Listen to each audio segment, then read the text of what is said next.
Admiral Kethvar stared at the display screen for what felt like the 1,000th time. The blue glow of the holographic data hurt his eyes, but he could not look away. 3 days had passed since the humans sent their message, and he still could not understand how they had done it. The message was simple. Just numbers and letters arranged in patterns. But somehow, those patterns had appeared on every screen in the hegemony fleet at exactly the same moment. Not just his ship, not just his battle group. Every single ship in their massive armada of 10,000 vessels had received the same message at the same time. This should have been impossible. Their ships were spread across dozens of star systems. Some were so far apart that light took hours to travel between them. Yet the humans had somehow made their message appear everywhere instantly. But that was not the worst part. The worst part was what the message contained. The humans had sent them the exact location of every hegemony military base within 500 light-years. They knew where the secret research stations were hidden. They knew the positions of the reserve fleets that even most hegemony officers did not know about. They had detailed maps of defensive positions that took the hegemony decades to build. And then there were the technical specifications. The humans had sent complete blueprints of hegemony ships, including weak points that even the ship's designers had never noticed. They knew exactly where to hit every class of vessel to cause maximum damage with minimum effort. The message ended with a polite request, written in perfect hegemony standard. We suggest you reconsider your approach to our system. We would prefer to discuss this matter peacefully. Admiral Kethvar rubbed his forehead with one of his 4 hands. His species, the Korthak, had evolved from pack hunters. They understood strength and weakness. They knew when they were the predator and when they were the prey. Right now, every instinct in his body screamed that they were definitely the prey. Sir, his communication officer called from across the bridge. We are receiving priority transmissions from High Command. Put it through, Kethvar ordered. The face of High Admiral Zexthul appeared on the main screen. The old Vorthanian looked tired and worried. His usually perfect scales seemed dull and lifeless. Admiral Kethvar, I assume you have reviewed the transmission from the human system? Yes, sir. Multiple times. Then you understand our situation. The Council of Species has called an emergency session. Every member world is demanding answers. Some are calling for immediate withdrawal from human space. Others want to launch a full assault before the humans can act. Kethvar felt a chill run down his spine. Sir, if the humans can do what they did with just a message, I am not sure our weapons would be effective against them. That is exactly what I am afraid of. High Admiral Zexthul replied. But there is something else. Something that makes this situation even worse. A new image appeared on the screen. It showed the Sol system where Earth was located. But something was wrong with the picture. Where the human homeworld should have been, there was nothing but empty space. This image was taken by our long-range sensors 6 hours ago, the High Admiral explained. The entire Sol system has vanished. Not destroyed.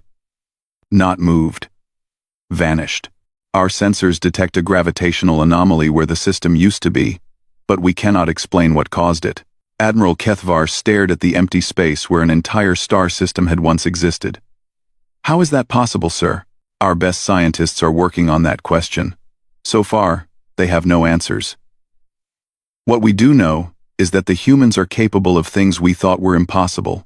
Moving an entire solar system is beyond anything in our understanding of physics. The communication ended, leaving Kethvar alone with his thoughts. He walked to the observation deck and looked out at the stars. Somewhere out there, the humans were watching them. Waiting. Planning. His second-in-command, Commander Yixtal, joined him at the window. Sir, what are your orders? Maintain position. Do not make any aggressive moves. And pray to whatever gods you believe in, that the humans are more merciful than we would be. In their position, on ships throughout the fleet, similar conversations were taking place. Captain Morgoth of the heavy cruiser Shadowhawk had locked himself in his quarters and was reviewing every military manual ever written, looking for some strategy that might work against an enemy who could make star systems disappear. On the science vessel Deep Probe, Dr. Nexvin was running every test she could think of to understand how the human message had reached them. Every analysis came back with the same impossible result. The message had not traveled through space at all. It had simply appeared, as if someone had written it directly into their computer systems. Throughout hegemony space, emergency meetings were being called.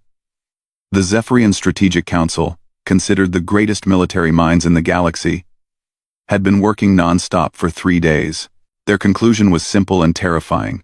Based on what they had observed, the humans possessed technology so advanced that resistance would be suicide. The Void Hunters, who had never retreated from any battle in their 1,000-year history, were openly discussing withdrawal from human space. Their war leaders, who had conquered dozens of star systems, admitted they had never faced anything like this before. Ancient records were being searched across every world in the hegemony. Historians and archaeologists who had never spoken to each other were suddenly working together, looking for any mention of humans or Earth in their archives. On the Korthak homeworld, the oldest libraries were opened for the first time in centuries. Scholars searched through documents written in languages so old that translation programs could barely understand them. The crystalline hierarchy, whose memories stretched back millions of years, began sharing stories that they had always dismissed as myths. Tales of mysterious beings, who appeared during great crises to offer guidance and wisdom. But perhaps the most disturbing discovery came from the hegemony's own intelligence services. Deep in their classified files, analysts found reports dating back decades, reports of strange encounters with human ships in distant systems, reports that had been ignored or dismissed because they seemed impossible, ships that could travel between galaxies in days, colonies that existed in places where no life should be able to survive, humans who seemed to know things about alien species that they should never have learned. All of these reports had been filed away and forgotten because they did not fit with the hegemony's understanding of humans as a primitive, newly discovered species. Now, as Admiral Kethvar stood looking out at the stars, he realized the horrible truth. The hegemony had not discovered humans. The humans had allowed themselves to be discovered, and that meant everything the hegemony thought they knew was wrong. Captain Zaraleth stood before the War Council with her hands shaking. She had faced enemy fleets and space pirates without fear.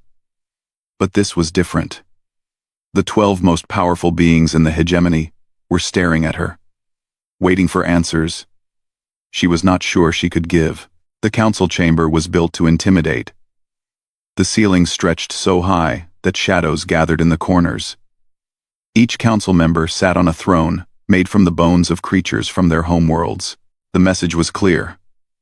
These beings had conquered death itself, but today, even these legendary leaders looked afraid. High Counselor Vex Moore, a Zephyrian whose tactical genius had won 100 battles, leaned forward in his chair. Captain Zaraleth, you filed a report 3 years ago about an encounter in the Kepler 442 system. Tell us exactly what happened. Zaraleth took a deep breath. Her throat felt dry, but she forced herself to speak clearly. My scout fleet was conducting a routine survey mission. We detected artificial structures around the system's primary star.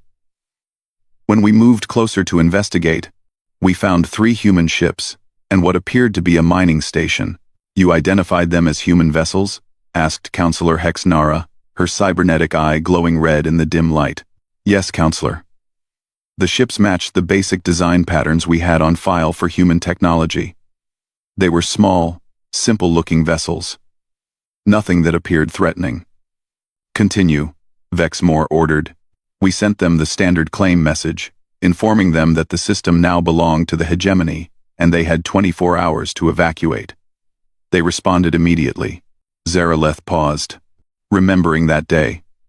She had expected fear or anger from the humans. Instead, they had seemed genuinely curious. What was their response? Prompted Counselor Yazatin, his tentacles writhing with impatience. They asked if we were interested in their research. They said they were working on something called stellar engineering, and offered to share their findings with us. Several council members exchanged glances. Stellar engineering was theoretical science that even the hegemony's best researchers considered impossible. We told them we were not interested in their research, Zaraleth continued. We informed them that they had violated hegemony space and must leave immediately. That is when they demonstrated their technology. The chamber fell completely silent. Even the ever-present hum of the building's systems seemed to fade away. One of their ships moved closer to the star. I watched it on our long-range sensors. The ship was tiny compared to the star, like a grain of sand next to a moon. But somehow, it began to change the star itself. "Impossible," muttered Counselor Kexdal. "No technology can manipulate stellar matter." "I have the sensor recordings," Zaraleth said. The star was dying. It was expanding and cooling, becoming a red giant that would eventually destroy any planets in the system. But the humans somehow compressed it back to normal size. More than that, they made it more stable than it had been before. She activated a small projector that showed the recorded images. The council watched in stunned silence as the massive star visibly shrank and brightened, returning to the stable yellow color of a healthy sun. The entire process took less than 6 hours, Zaraleth explained. When it was finished, the human ship returned to the station. Their leader contacted us again. "Instances. Rekid 2000, what did they say?" Vexmore's voice was barely a whisper. "They offered to teach us how to do the same thing. They said that stellar engineering could help us extend the life of dying stars throughout hegemony space. They could show us how to make new stars in empty systems." The implications hit the council like a physical blow. The hegemony fought wars over systems with suitable stars. Resources were constantly limited because they could only use what nature provided. If the humans could create and modify stars at will, they possessed wealth beyond imagination. "What happened next?" asked Counselor Nexvi. "We declined their offer. I informed them that the hegemony did not need their help, and that they had 24 hours to leave the system or face the consequences." Zaraleth's voice grew quieter. "That is when they disappeared. All 3 ships and the station simply vanished. Our sensors could not detect how they left. One moment they were there, the next moment they were gone." "Did they use faster-than-light travel?" Hexnara asked. "No, Counselor. We would have detected the energy signatures of FTL drives. They just ceased to exist in our reality. Our science officer suggested they might have moved into folded space, but we have no technology that can do such a thing." High Counselor Vexmore stood up slowly. "Captain, in your professional opinion, could your fleet have defeated those 3 human ships in combat?" Zaraleth thought carefully before answering. "Sir, any species that can manipulate stars and move through folded space could have destroyed my entire fleet without effort. The fact that they chose to simply leave suggests they wanted to avoid violence." After Zaraleth was dismissed, other officers came forward with similar stories. Commander Tixnall reported finding a human colony on a world with no atmosphere and radiation levels that should have killed any living thing instantly. The humans had not only survived but had somehow transformed part of the planet into a garden where impossible plants grew in the deadly environment. Captain Velkar described meeting human diplomats who spoke his language perfectly, including dialects that had been extinct for centuries. They had shown detailed knowledge of his species' history and culture, information that was not available in any database the humans should have had access to. Fleet Admiral Kexhora shared the most disturbing report of all. Her exploration fleet had encountered a human research vessel near the edge of the galaxy. When they approached, the humans had shown them images of distant galaxies and offered to take them on a tour. They spoke casually about traveling to other galaxies, as if it was as simple as moving between star systems, she reported. When I asked how this was possible, they said their people had been exploring beyond the galactic rim for thousands of years. Each report painted the same picture. The humans were not a recently discovered primitive species.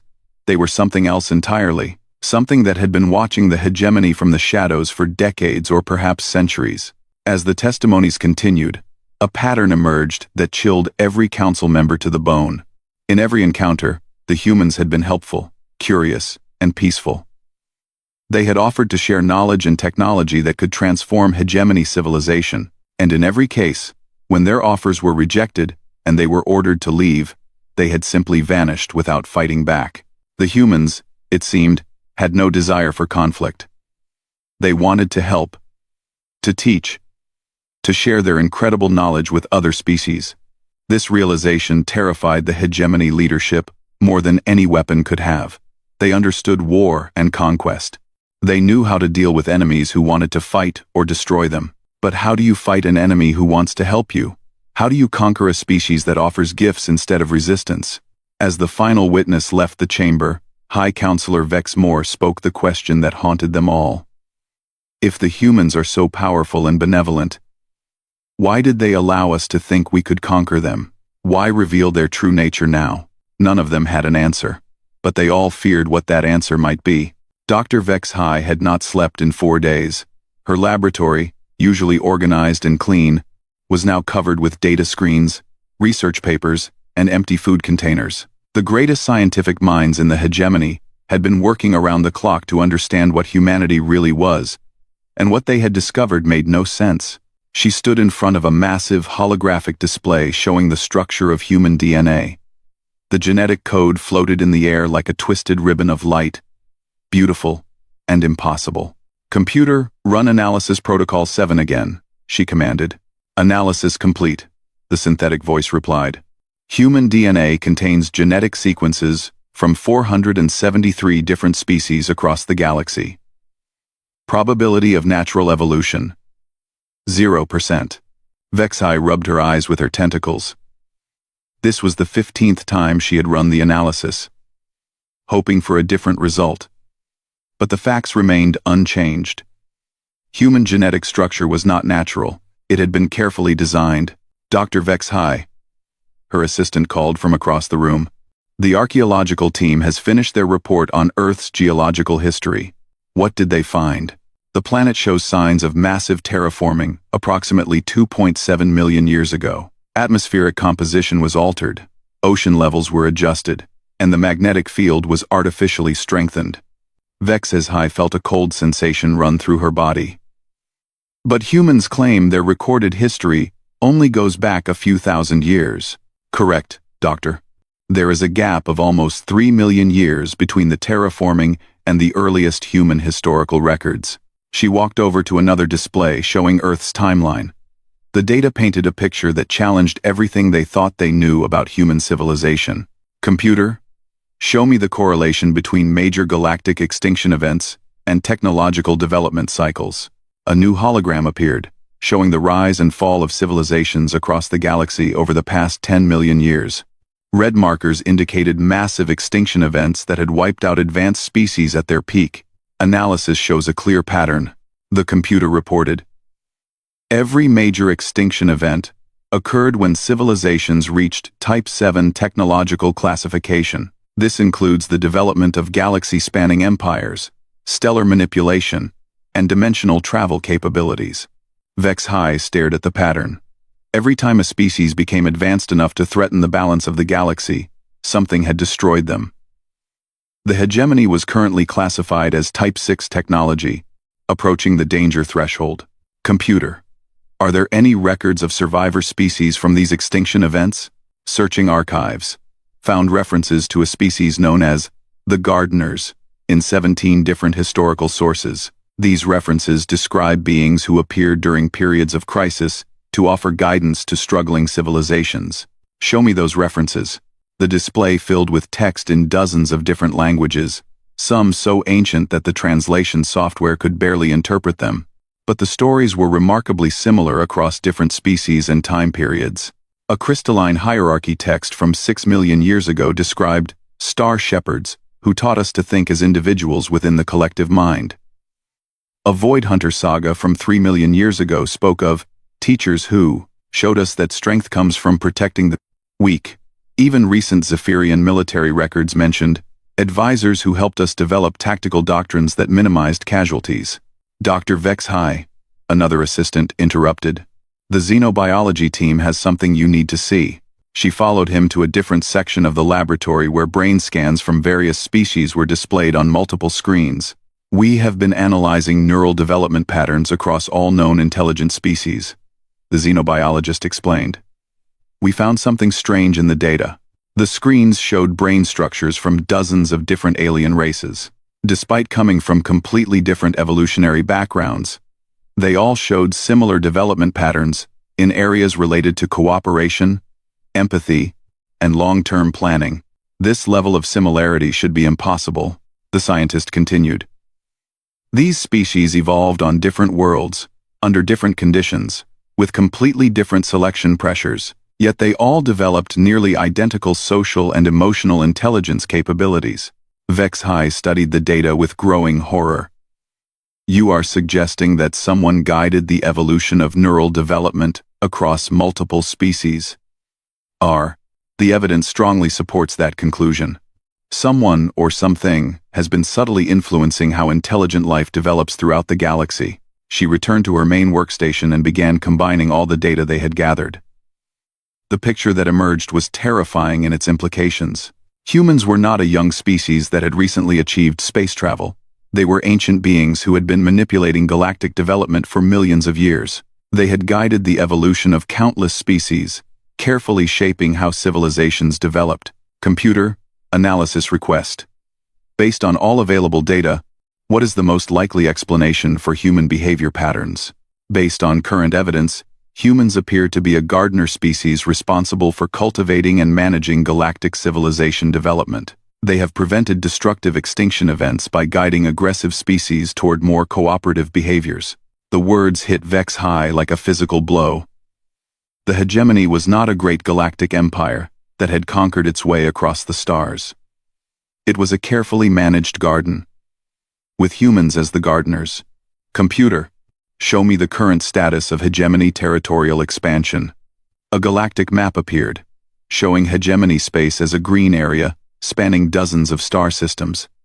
But as Vexhai studied the map more carefully, she noticed something disturbing. Computer, analyze hegemony expansion patterns against known human activity zones. New data overlaid the map, showing areas where human ships had been reported over the past century. The correlation was perfect. Every system the hegemony had conquered had been visited by humans first. Probability that hegemony expansion occurred without human influence? She asked. Less than 1%.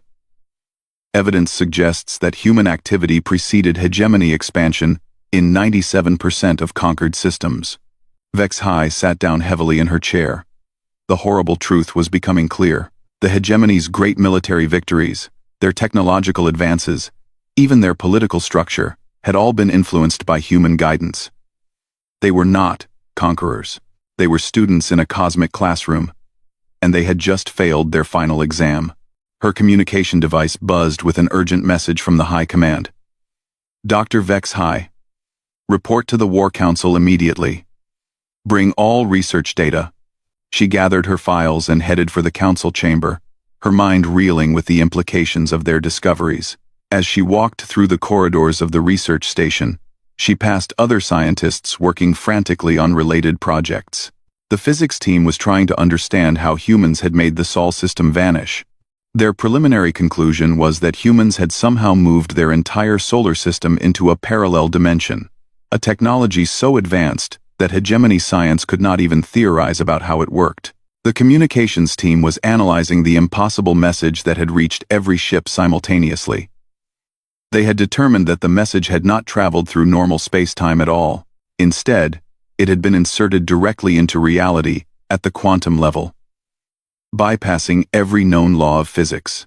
As Vexhai reached the council chamber, she realized that all their research pointed to the same terrifying conclusion. Humans possess technology so advanced that they might as well be gods. They had been watching and guiding galactic civilization for millions of years, and now, for some reason, they had decided to reveal themselves. The question that haunted Vexhai, as she prepared to brief the council, was simple but terrible. Why had the gardeners decided to step out of the shadows? What did they want with their carefully cultivated garden? And most frightening of all, what happened to gardeners who were no longer satisfied with their plants? High Counselor Mordak had ruled the hegemony for 30 years, but he had never faced a crisis like this. The emergency session of the Council of Species had been called for the first time in 2 centuries. Representatives from every member world were attending, either in person or through holographic projection. The council chamber had been expanded to accommodate delegates from over 200 different species. The air was thick with tension, and the mixed atmospheres needed to support so many different forms of life. Translation devices buzzed constantly, as dozens of languages filled the air. Mordak stood at the center of the chamber, his scales dull with stress. Around him, the greatest leaders in the galaxy argued and shouted at each other like frightened children. Order! Mordak's voice boomed through the chamber's amplification systems. We will address this crisis with dignity and wisdom, not panic. Ambassador Crixtel of the Void Hunters rose from her seat, her predatory features twisted with confusion. High Counselor, my people have never retreated from any battle in our 1,000-year history. But how do we fight an enemy that we cannot understand? How do we attack beings who helped create us? What do you mean, helped create you? Asked Senator Yexnan of the Aquatic Collective. Crixtel activated a data projector that displayed ancient Void Hunter cave paintings. These images are from our homeworld, carved 10,000 years ago. They show the time of great learning, when mysterious beings taught our ancestors to channel their hunting instincts into protecting their territory rather than expanding it endlessly. The cave paintings showed primitive Void Hunters receiving instruction from tall, bipedal figures. The resemblance to humans was unmistakable. We thought these were myths, Crixtel continued. Stories told to explain how our violent ancestors became civilized. But given recent events, I fear they may be historical records. A murmur of unease spread through the chamber as other delegates recognized similar patterns in their own histories. Elder Prime Zexthu of the crystalline hierarchies projected her own memories directly into the chamber's neural interface. The ancient crystalline being's memories stretched back millions of years, far longer than most species had even existed. I remember them, her voice echoed through every mind in the chamber. The Star Shepherds. They came to us during our first attempt at collective consciousness. We had created a hive mind, but it was chaotic and destructive.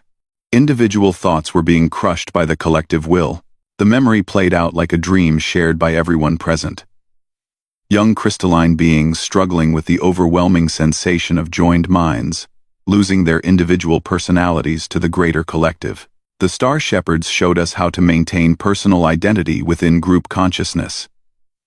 They taught us techniques for mental organization that we still use today. Without their guidance, our species would have become a mindless collective organism. Representative Qual Moore of the Mechanical Synthesis spoke next, his robotic voice carrying unusual emotion. My people achieved artificial intelligence 3 million years ago. According to our core programming, we were guided by entities we called the architects, who taught us that organic and synthetic life could coexist peacefully.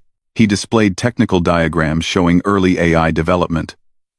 Our original programming contained algorithms of unknown origin, algorithms that promoted cooperation with organic species and prevented us from viewing them as inferior.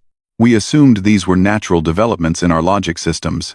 Now we understand they were gifts, he concluded. Gifts from humans who wanted to ensure we would become partners with organic life, rather than conquerors. The revelations continued, as species after species came forward with forgotten histories and suppressed memories. The Aquatic Collective had legends of water walkers, who taught them to build cities that could survive both underwater and on land. The gas giant nomads spoke of void dancers, who showed them how to extract resources without destroying the delicate atmospheric balance of their homeworlds. Each story followed the same pattern. At crucial moments in their development, when species faced existential choices about their future, mysterious guides had appeared to steer them toward cooperation and sustainability. Minister Pexvara of the Industrial Federation stood up, her mechanical arms clattering nervously. If all of this is true, then our entire understanding of galactic history is wrong. We thought we achieved our success through strength and cunning, but it was all guided. Manipulated. Not manipulated, corrected Dr. Nix High of the Science Consortium. Nurtured. There is a difference. The humans did not force us to make better choices. They simply showed us what those choices were, and let us decide. But why? Demanded General Voxcar of the military caste. Why would they do this? What did they gain from helping us? The chamber fell silent as delegates contemplated this question. Finally, Elder Prime Zexthu spoke again. Perhaps they gained what any gardener gains from their work, the satisfaction of watching their plants grow strong and beautiful. High Counselor Mordak felt a chill run through his body. If we are plants in their garden, what happens when the gardener decides we have grown wrong? Before anyone could answer, emergency alerts began sounding throughout the chamber. A priority communication from Deep Space Monitoring Command appeared on every screen. Commander Hexnal's worried face looked out at the assembled delegates. High Counselor, I am sorry to interrupt, but you need to see this immediately. The display changed to show sensor readings from across hegemony space. Hundreds of small contacts were appearing throughout their territory. Ships were dropping out of faster-than-light travel near major population centers, research stations, and military installations. Sir, we are detecting human vessels appearing throughout our space. They are not traveling in formation or showing any signs of hostile intent. Each ship seems to be approaching our installations independently. The chamber erupted in chaos as delegates shouted questions and demands. Some called for immediate military response. Others suggested attempting communication. A few recommended complete withdrawal from all human-occupied areas. Mordak raised his hand for silence. Commander, what are the humans doing? Sir, they are requesting permission to dock at our stations and land on our worlds. Each message is the same. We understand you wish to discuss the future of this galaxy. We are here to listen. The High Counselor looked around the chamber at the faces of his fellow leaders. Fear, confusion, and desperate hope warred in their expressions. They had spent their entire lives believing they were the masters of the galaxy. Now they faced the reality that they were children who had been playing in a sandbox while adults watched from nearby. Sir, Commander Hexnal continued, there is something else. The humans are not just appearing near our installations. They are appearing near every major population center in the galaxy, not just hegemony space. Every spacefaring civilization is reporting the same phenomenon. The implication hit the chamber like a physical blow. This was not just about the hegemony. The humans were revealing themselves to every intelligent species in the galaxy simultaneously. Ambassador Crixtel spoke what everyone was thinking. This is not a response to our threat against Earth. This is something much larger. Something they have been planning for a very long time. Mordak made the only decision he could. All fleet commanders are to maintain defensive positions, but take no aggressive action against human vessels. We will meet with their representatives and discover what they want from us. As the session ended and delegates began making contact with their homeworlds, Mordak remained in the chamber alone. He looked up at the great dome above, which showed a real-time image of the surrounding starfield. Somewhere out there, human ships were approaching every major center of galactic civilization. The gardeners were finally ready to speak directly with their plants. Mordak only hoped that when the conversation was over, there would still be a garden left to tend. Captain Yilnex, of the orbital station Haven's Rest, had seen many strange things during his 40 years of service, but he had never seen anything like the ship approaching his station. It was clearly human in design, but it moved through space with an impossible grace, as if the laws of physics were merely suggestions it chose to follow. Sir, the human vessel is requesting docking permission, his communication officer reported. Grant it, Yilnex replied. His orders from High Command were clear. Treat all human contact with respect and caution. The human ship attached to the docking port without any of the usual mechanical grinding or pressure equalization sounds. It was as if the two vessels had simply decided to become one unit. A few minutes later, 3 humans walked onto his station. Yilnex was surprised by how ordinary they appeared. No advanced armor, no visible weapons, no signs of the incredible technology their ships displayed. They looked like any other species he might encounter. Except for their eyes. Their eyes held a depth that made Yilnex feel like he was looking into ancient wells of knowledge. The leader, a female with silver hair, approached him with a gentle smile. Captain Yilnex, thank you for allowing us aboard. My name is Sarah Chen. We understand that our recent activities have caused concern throughout the galaxy. We hope to address those concerns. Her voice was warm and kind, but what struck Yilnex most was how she spoke his language. Not just the words, but the rhythm and tone that his species used to show respect between equals. Miss Chen, my government has many questions about your people and your intentions. Of course they do, she replied, and we will answer every question honestly. But first, may we ask you something? Are you happy with the way galactic civilization is developing? The question caught him off guard. I am not sure I understand.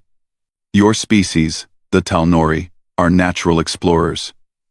Your history shows a deep love of discovery and learning. But for the past century, you have been restricted to military and mining operations. Do you miss the days when your people explored unknown systems just to see what was there? Yilnex felt a strange sensation in his chest. How did she know about his people's history of exploration? And more importantly, how did she know that he dreamed of returning to those days? We do what is required for the hegemony, he answered carefully. Sarah Chen nodded with understanding. Of course you do. You are loyal to your civilization. But what if there was a better way? What if exploration and discovery could benefit everyone, not just military expansion? Across the galaxy, similar conversations were taking place on thousands of worlds and stations. Humans were arriving not as conquerors or overlords, but as neighbors wanting to talk. On the Zephyrian homeworld, a human delegation met with the Strategic Council. Instead of demanding surrender or offering ultimatums, they asked questions about Zephyrian tactical philosophy and expressed genuine admiration for their ability to minimize casualties in warfare. We have studied your military doctrine for many years, explained Dr. James Martinez, the human representative. Your development of precision warfare that achieves strategic objectives while protecting civilian populations is remarkable. We believe this approach could become the foundation for a new type of galactic peacekeeping force. General Kex Thul, the hardest warrior in Zephyrian history, found himself discussing philosophy with a being who understood warfare better than anyone he had ever met. The human spoke of conflict not as a tool for domination, but as a means to protect those who could not protect themselves.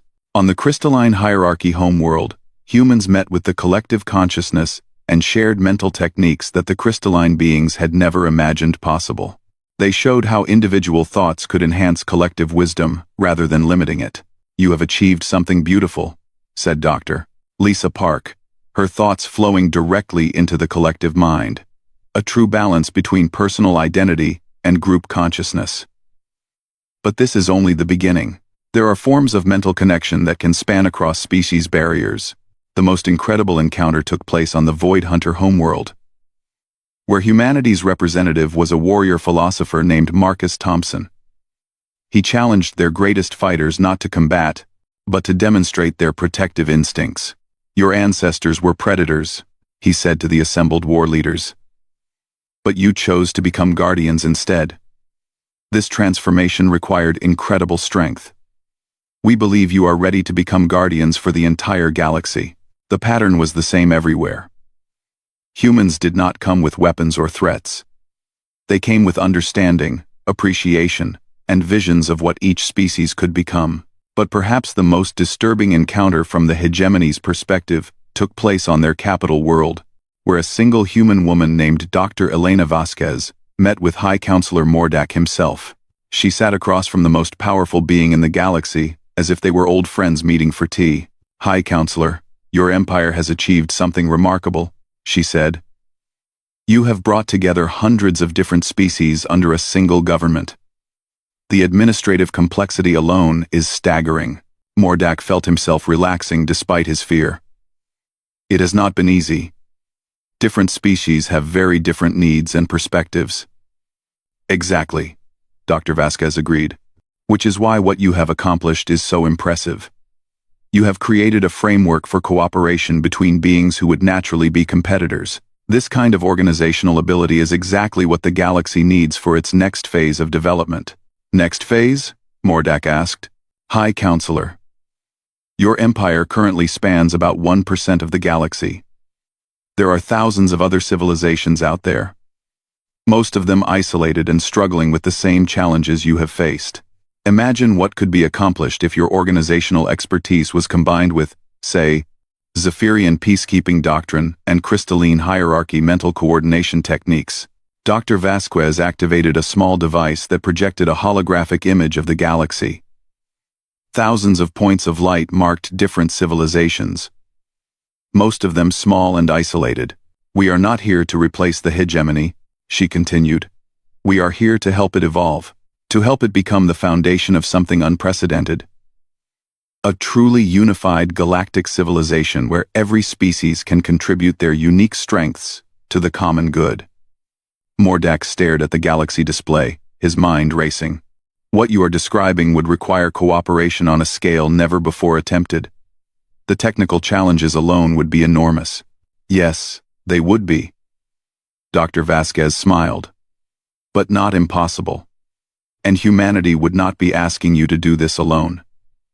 We have been preparing for this moment for millions of years. We have the knowledge and technology to help make it work." "Why?" Mordak asked the question that had been haunting him. "Why do this for us?" Dr. Vasquez was quiet for a moment, and when she spoke, her voice carried a sadness that surprised him. "High Counselor, humanity has been alone for a very long time. We achieved the ability to transcend our physical limitations millions of years ago. We could exist as pure energy, explore other dimensions, even travel to different universes. But we chose to stay here, in this galaxy, watching over younger civilizations." She gestured to the holographic display. "We stayed because we hoped that someday we would not be alone anymore. That other species would join us in true partnership.